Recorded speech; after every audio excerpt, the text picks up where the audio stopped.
Last time we discussed the solution of the Schrödinger equation using the WKB approximation. Today we want to look at applications. But before looking at the applications, let's briefly see what we did. Suppose we have an energy like that, and we had turning points here. Okay. And we saw that the WKB approximation is valid where the potential is slowly varying. Here you would have trigonometric functions.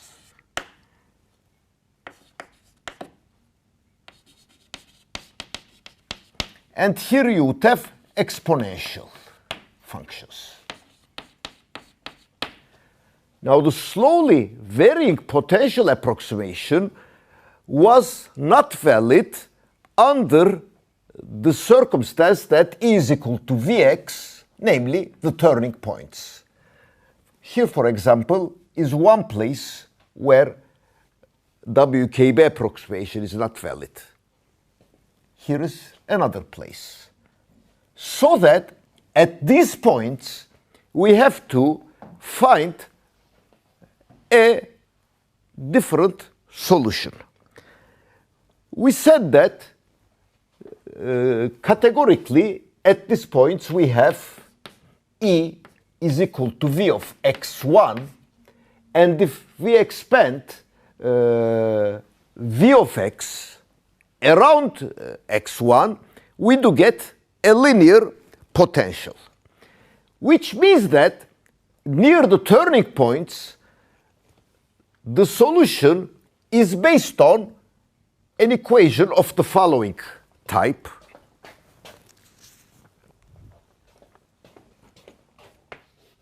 D squared u by dz squared minus z times u is equal to 0. This equation looks deceptively simple, but unfortunately its solutions cannot be expressed in terms of elementary functions. Actually, they involve one-third order Bessel functions, which are usually known as the Airy functions. It is possible to write an integral representation for them. One of them is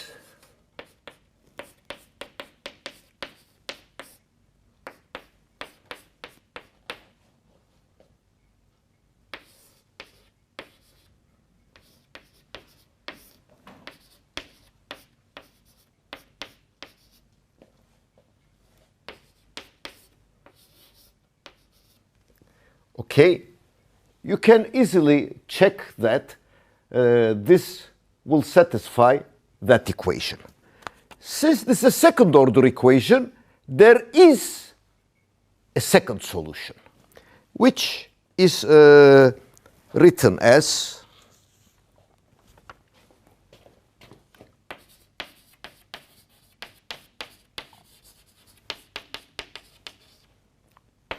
u is equal to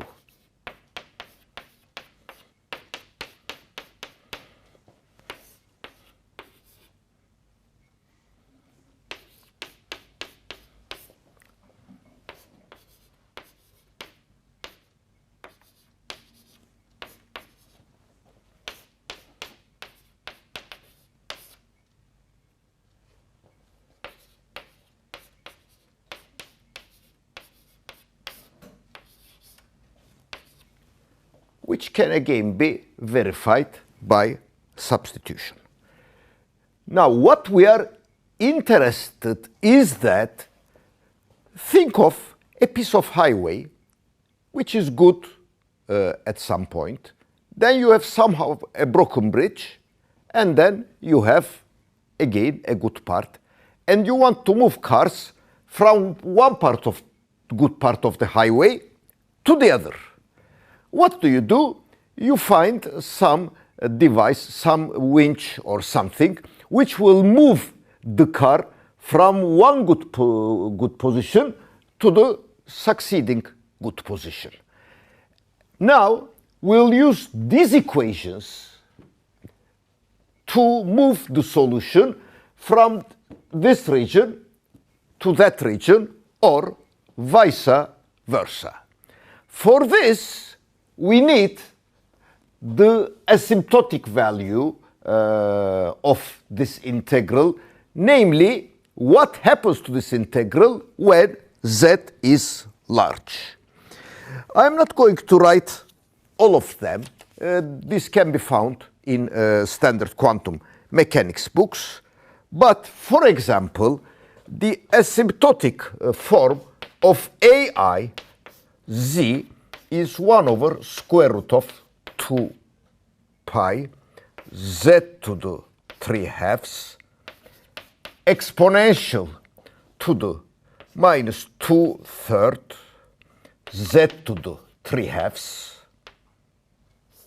for positive z, which is one side of this turning point, and the other side, where z is negative, replace it will be 1 over 2 square root of pi,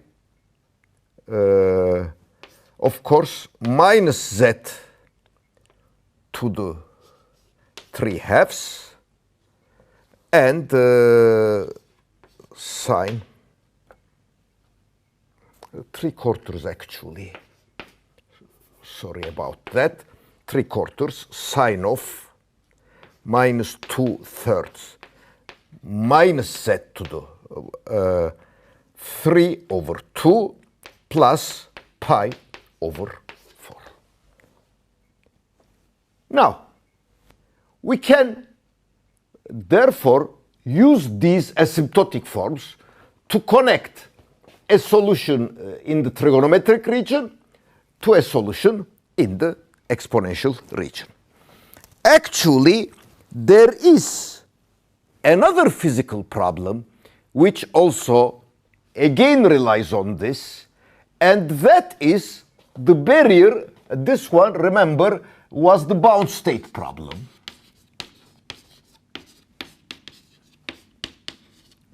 And here is the barrier penetration,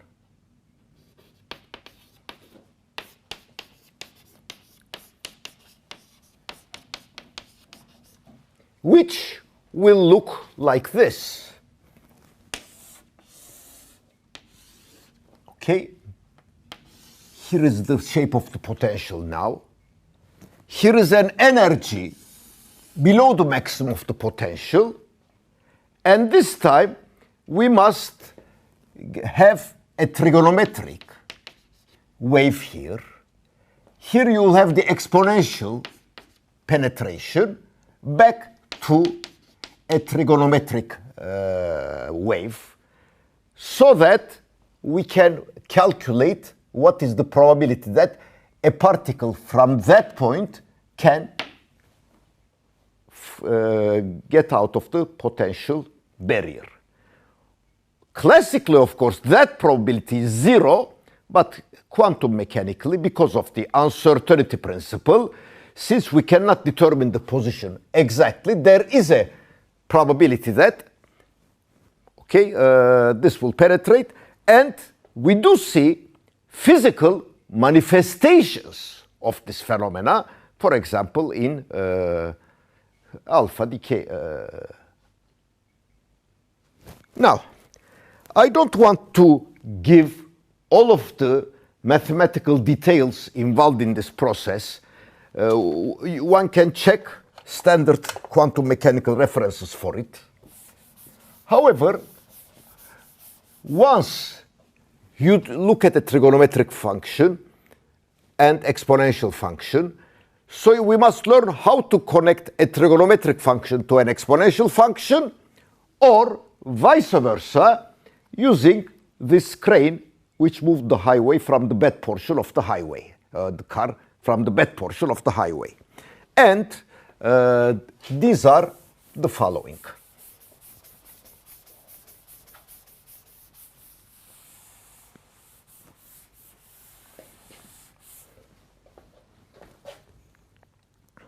let's say y is 1 over h line integral p of x dx, essentially our phase, the solution which appears in the WKB approximation. Then, if you have a sine of y plus pi over 4 divided by square root of p, or equivalently cosine of minus y minus pi over 4 divided by square root of p, you can connect it in either direction, meaning that you can connect this or this to a 1/2 exponential minus absolute y divided by square root of p. Okay? So you can either connect the exponential to a sine or a cosine, which means you are going this way or this way, or you can connect the sine cosine to an exponential, which means you are moving that way. Okay? There is one other formula.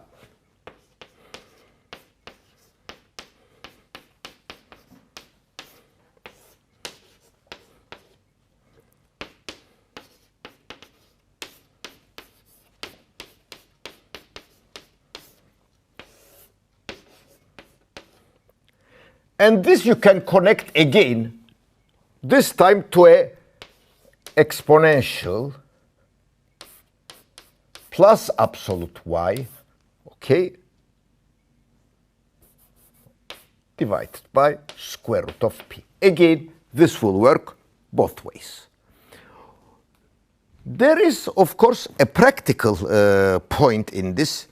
If you want to connect from a region where an increasing exponential is at issue, please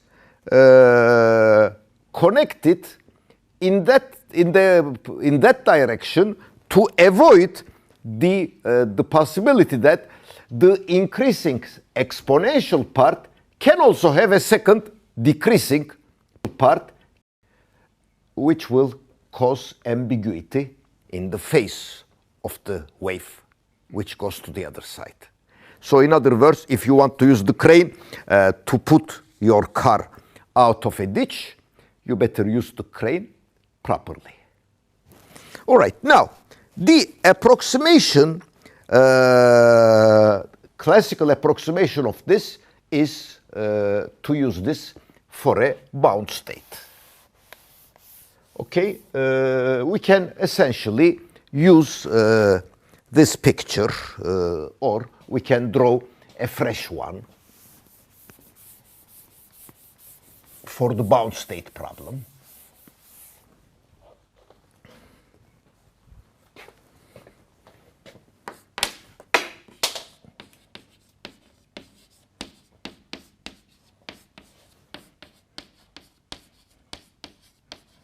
Okay, here is the potential well. Okay, here is, okay, all right, let's assume that this is my x, and let me call this region 1, let me call this region 2, and let me call this region 3. And here is the energy. Now, let's begin with region 1.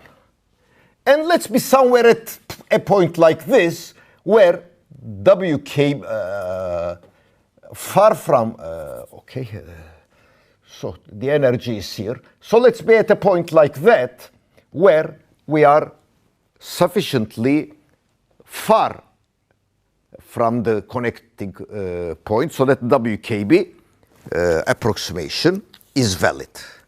So that if I call psi of x, then will have to be then psi of x will then have to be, let me try to write it. I'll have to erase this, but I think it's clear.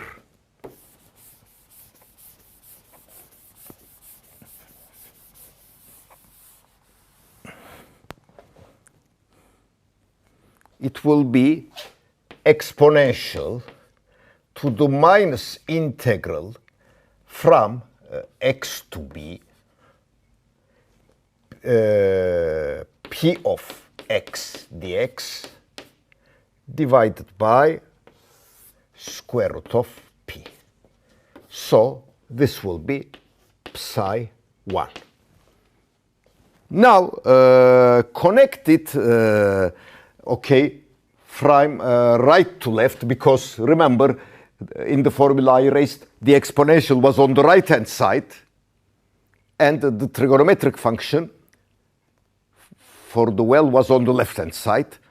I mean from right to left, not on this diagram, but on the two direction connection formula.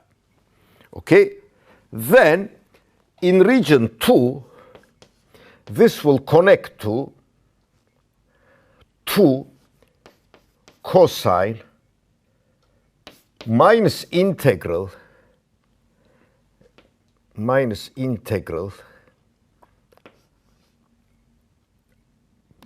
b2 minus x to b p of x dx minus pi over 4 divided by square root of p. Now, if we want to connect this to region 3, of course, we must change the limits of integration so that I have integral from x to b is from a to b, where a is the other side of my potential barrier, minus a to x. From actually x to b, from x to b, from a to b minus a to x. And in that case, psi of x, again using the connection formula, will then connect in region 1 into something like 2 over square root of p minus cosine, so we'll have to make an expansion here,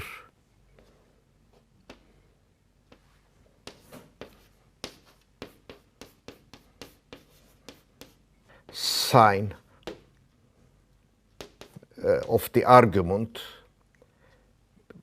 okay, minus plus sine of that times cosine of the same argument, px dx. Let me not forget the pi over 4 we split over, okay. So it will, now I want to connect this to this exponentially decreasing region. Now,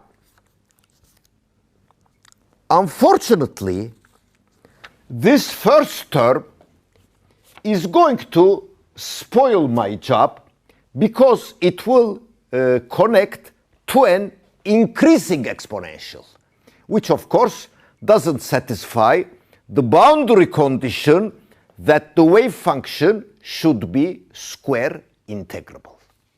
Therefore, we'll have to suppress that. To suppress that, we'll have to say that from a to b, p of x dx, or rather from b to a, of course, since we started from b and ended up at a, p of x dx, okay. Now I want to kill the cosine, this should be n plus 1/2 times pi. Of course, this will see to it that the trouble-making term that connects to an increasing exponential vanishes.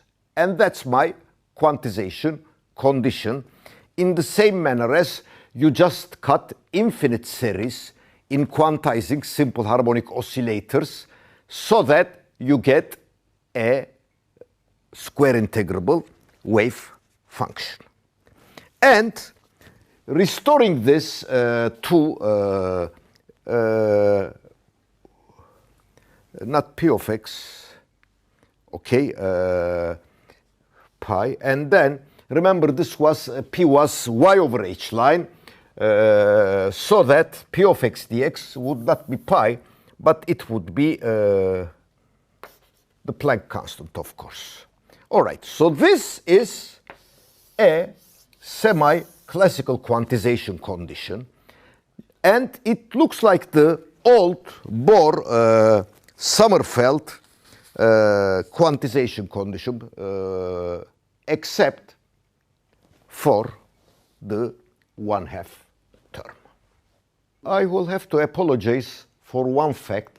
Since the connection formulas involved y, which was 1 over h times p dx, there should be throughout a factor of 1 over h line in all of these formulas. Please, consider that. In that case, of course, this is correct as it stands. This one. Okay? Now, let's use this formula to solve a problem in which this approximation gives the exact result. It is the good old simple harmonic motion problem. Now, the simple harmonic motion problem in physics is important for two reasons. One of them is that the simple harmonic motion is a very commonly occurring, it is the simplest form of oscillation. But then, motion near a point of stable equilibrium also is approximated by a simple harmonic motion, and hopefully we are in a state of stable equilibrium. In that case, for the simple harmonic motion,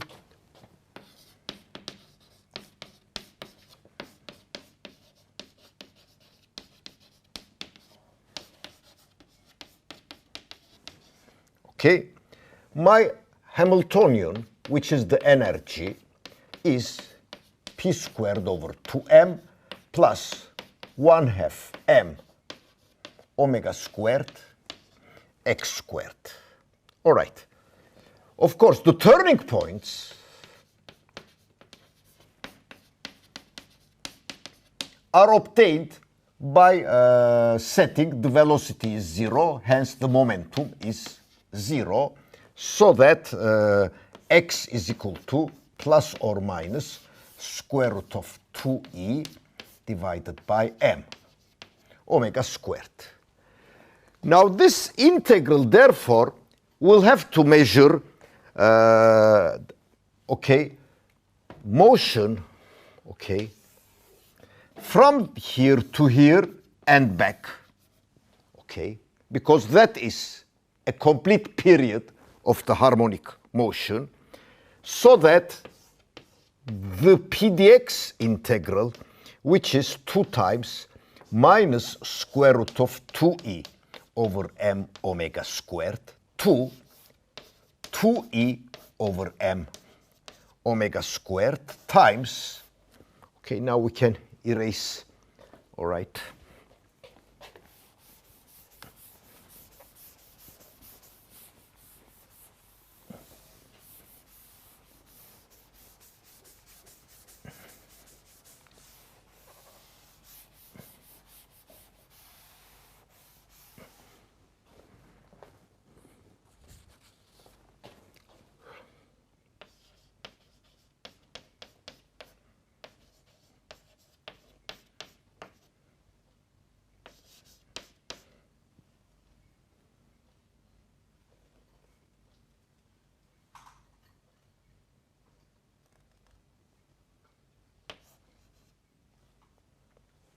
okay?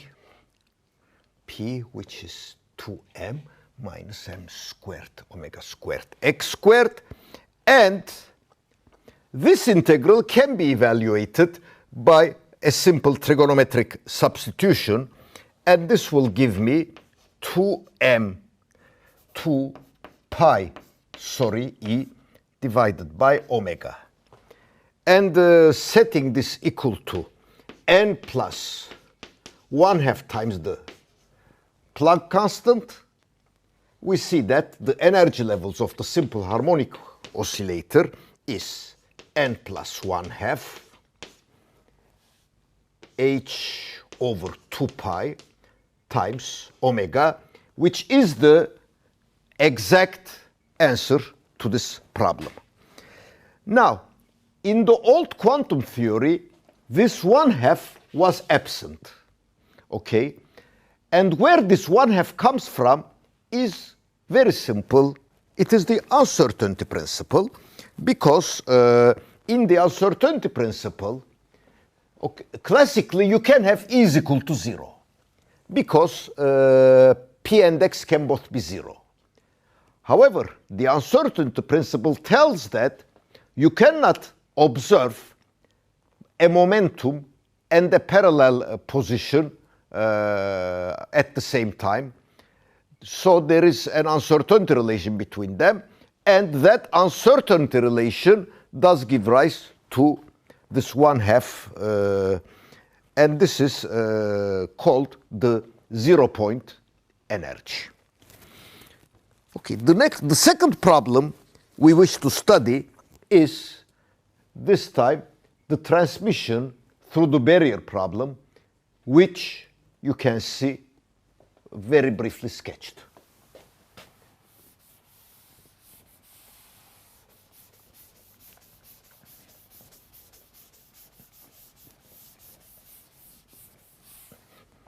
In the transmission through the barrier, okay,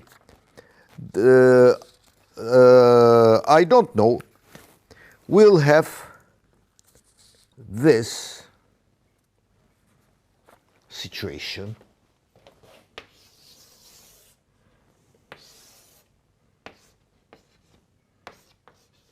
And here we will have a trigonometric, all right, and we want to connect, for example, the wave function in this time we'll have to connect it through the exponentially increasing direction, so that we must connect from here to here and then from there to there, so that psi on the right hand side region will be a times p to the minus 1/2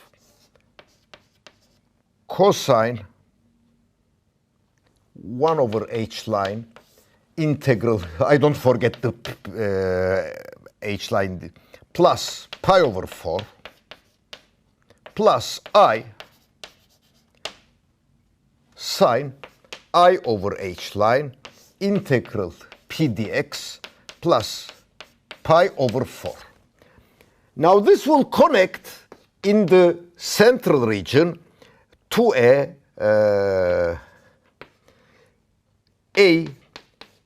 p to the minus 1/2 exponential 1 over h line p dx plus I over 2 exponential minus 1 over h integral absolute dx.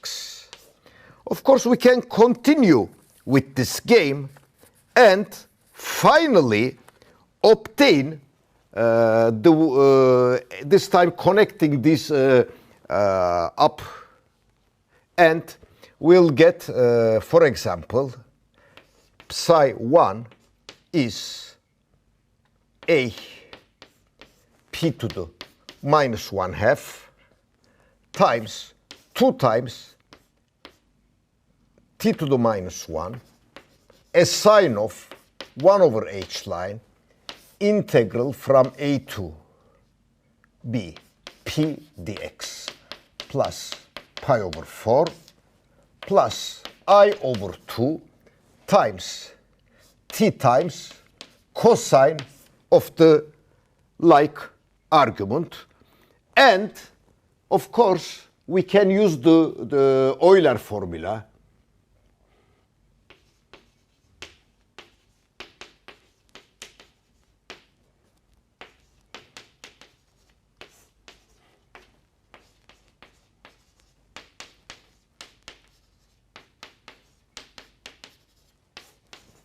To finally arrive at psi 1 is minus a I a p to the minus 1 half t to the minus 1 minus t over 4 times exponential minus 1 over h line integral p dx plus pi over 4 minus t to the minus 1 plus t over 4 exponential 1 over h line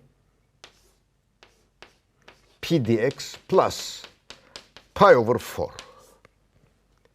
Okay, we see that I over h line. We see that the first one, combine this with e to the minus I et over h line, looking at the time-dependent wave function, we see that the first term represents a wave traveling towards the left. The second one represents a wave traveling to the right, which means that the I should write what t is. T is, of course, the exponential minus 1 over h line integral from a to b. Okay, I better find some other blackboard space for it.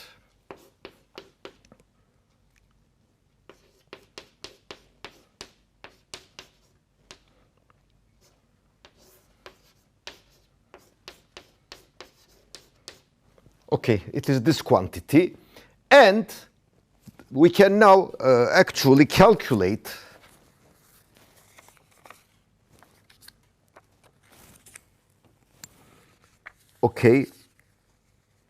the probability of transmission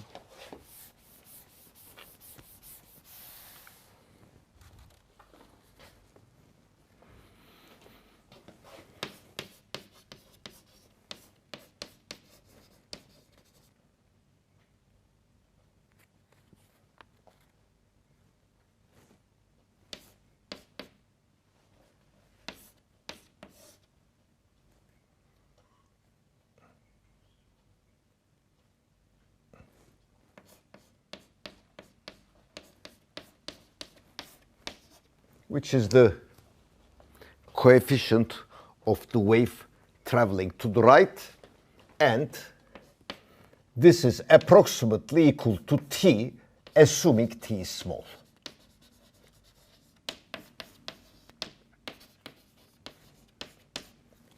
Well, it is safe to assume t is small because t is,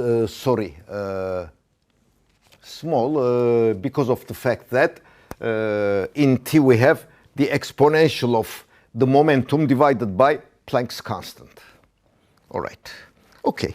Now, the problem to which this was applied successfully was, of course,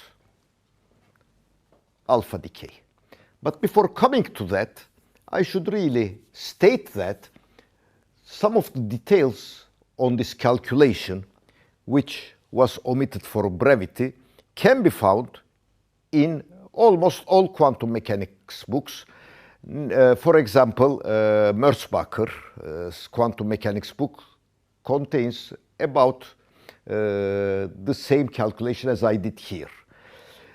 Of course, Gasiorowicz also calculates the same thing. However, since it uses the transition and scattering matrix approach, I could not use it exactly in order to avoid introducing that concept.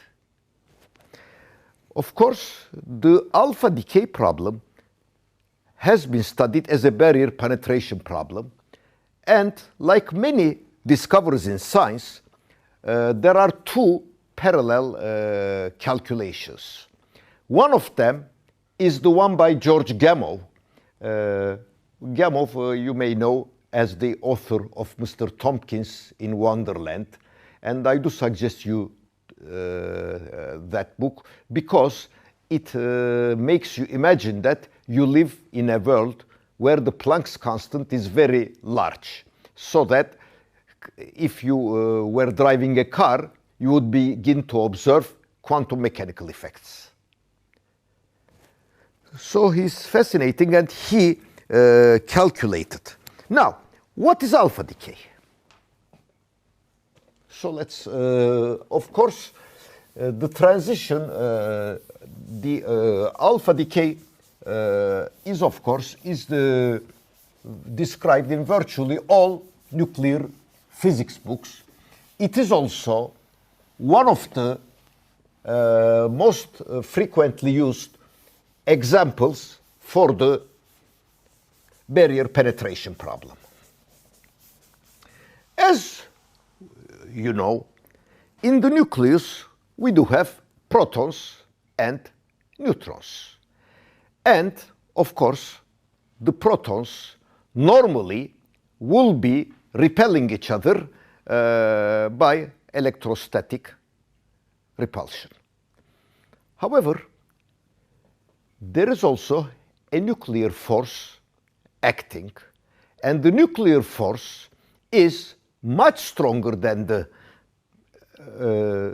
electrostatic repulsion, so that unless, okay, the protons separate, they will be held fixed in the nucleus. Of course, as the nucleus grows larger and larger, the chances of confining the protons to a sufficiently small region decreases, so that after you do get radioactive nuclei which decay by emitting alpha particles, which is one of the simplest neutral particles which it can emit. No, not neutral particles, namely 2 protons, 2 neutrons. Of course, it's not neutral, sorry. Now, we can model it as follows. Let's look at the potential here, and let's look at the separation. Now, what will happen is that, okay, there will be some energy, which is the energy of the particles inside the nucleus. Now, for small separations, okay, the potential well will hold them together. However, once we reach a critical separation like this, the Coulomb repulsion, which of course is cancelled by the dominance of the strong interaction, will begin to play a role, and it will form a barrier. And if the separation is far enough, of course, then the Coulomb repulsion will be less than the energy, so that there will be possible that the particle can penetrate, the alpha particle can penetrate this potential barrier. So here is the nuclear force, and here is the Coulomb.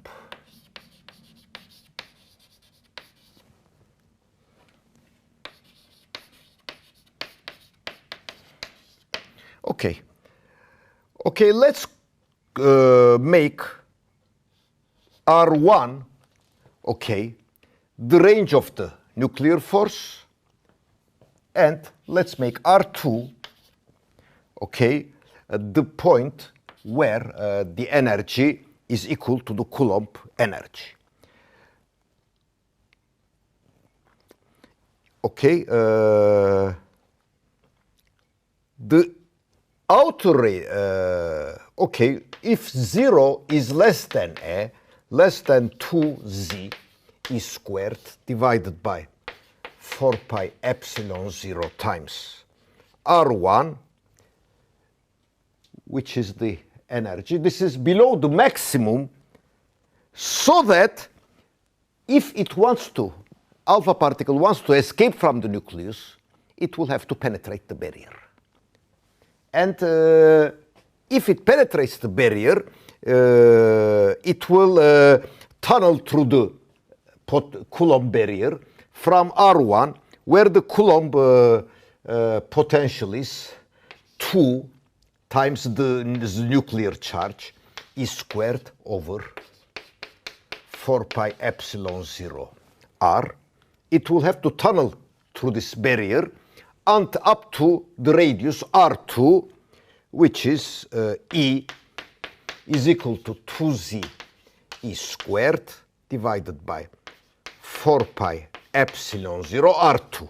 And this will give me R2, which is 2z E squared divided by 4 pi epsilon 0 E.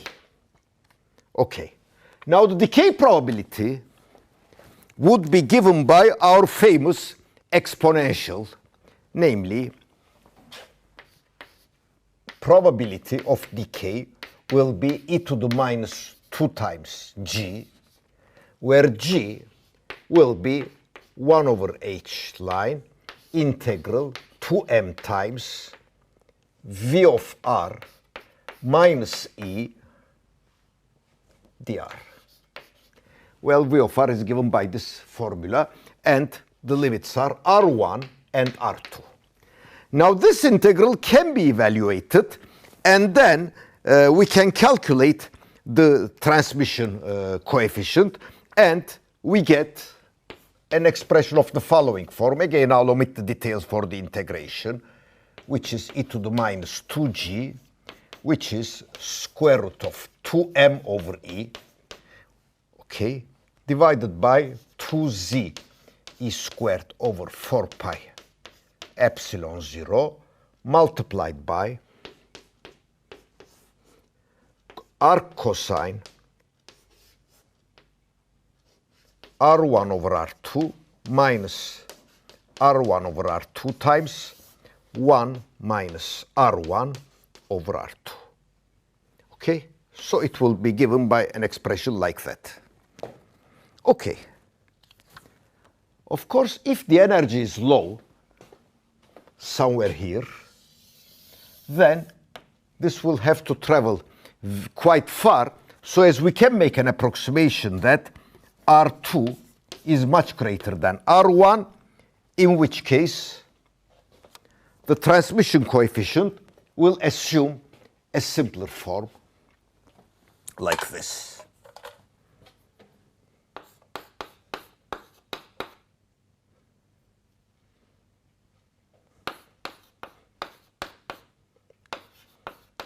K1 times Z over E minus K2 times Z R1.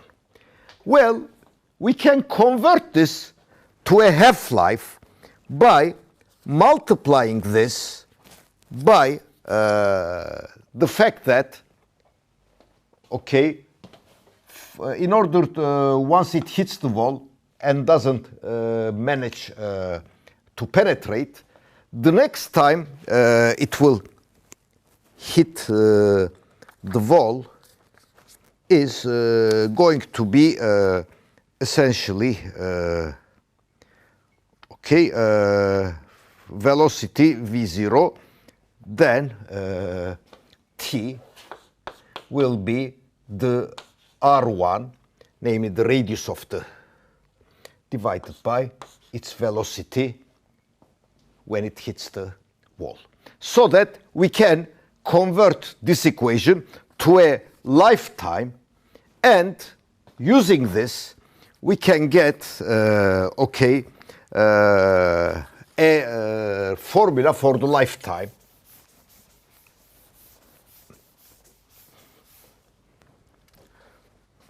which is, because of the exponential here, we can the log of the lifetime will be a1 z over square root of e plus a2 because of something like this. So that actually we can now run two experimental checks on that.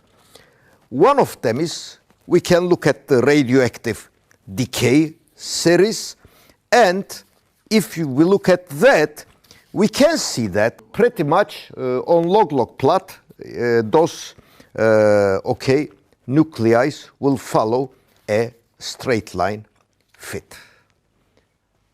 However, if you want to calculate lifetime by putting it the numbers, because those numbers are well-known numbers, it turns out that you only get numbers in the correct ballpark and you do not get exact numbers.